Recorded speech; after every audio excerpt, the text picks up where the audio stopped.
Hello and welcome. Today we're talking about Tibetan Mastiffs. If you're a fan of these beautiful dogs, make sure to hit that subscribe button and turn on notifications. By subscribing, you'll never miss a video and you'll be joining a community of fellow Tibetan Mastiff lovers. Let's get it started. Tibetan Mastiffs are smart, strong-willed, and independent dogs who switch between obedient and willful depending on their mood. Learn more about living with a Tibetan Mastiff history. Tibetan Mastiffs served as guardian in Himalayan mountains. Some believe that most other Mastiff breeds, including the English Mastiff, are descendants from the Tibetan Mastiff.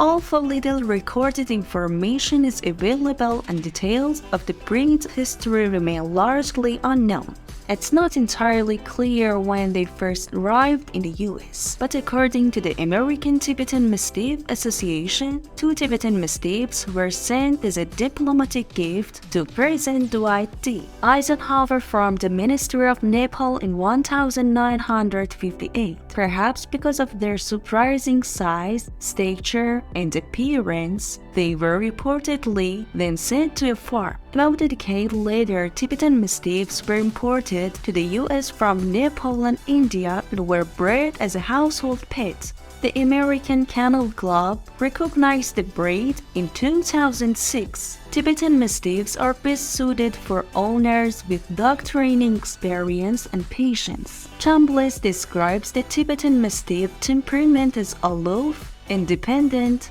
willful, and highly intelligent. They do not look to their people for direction, which is an issue for many people. Chambliss says they're guardians of people and property and can take that job very seriously, even with proper obedience lessons which are necessary for all breeds. Tibetan Mastiffs will still do what they feel like doing. Their smarts may mean they perform perfectly in a class setting, but their independent streak may show at home when they ignore those same comments. Tibetan Mastiffs are not overly affectionate and don't care much for over-the-top attention. They can be standoffish and have almost cat-like interaction with humans. As deeply loyal pets, they do get along with other animals according to Chambliss.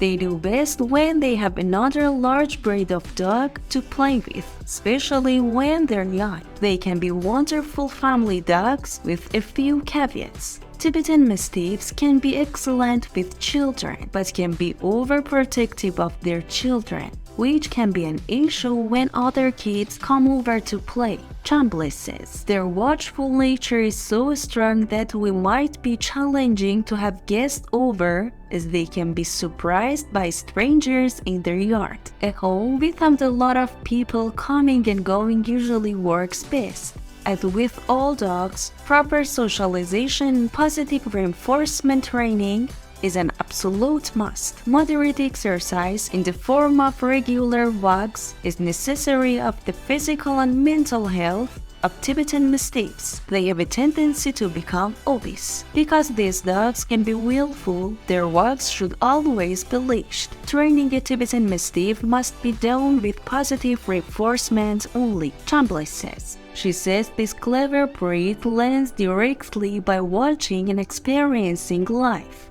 So being positive and patient will teach them to behave in kind. Brush your Tibetan Mastiff once a week and his grooming needs throughout the rest of the year will be minimal. That is until spring or summer shedding season streaks. Then a hurricane of hair will cover the house for weeks. A comb or de-shedding tool can help.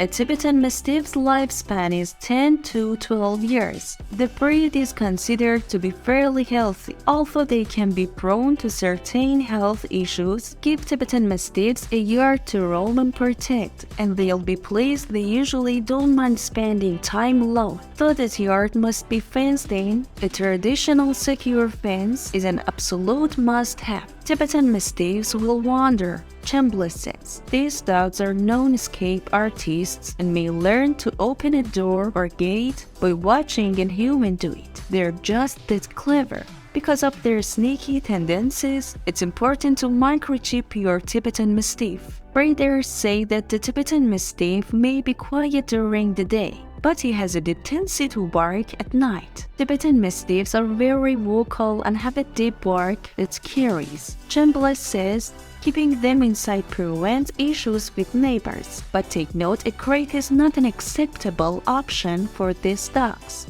Their instinct is to watch over their home, and caging them keeps them from doing so.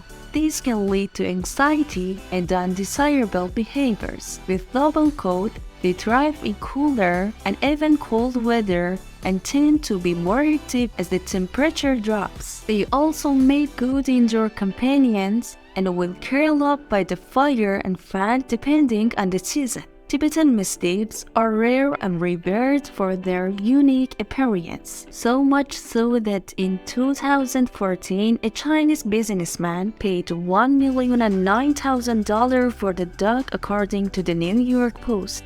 The breeder told the Post, "They have lion's blood and are top-of-the-range Mastiff studs." Legend has it that Macropolo once encountered a Tibetan Mastiff but said it was tall as a donkey with a voice like a lion. Tibetan Mastiffs have small cat-like feet and are surprisingly nimble and spry. Thank you for watching, and don't forget to like and subscribe. And I will see you in the next video.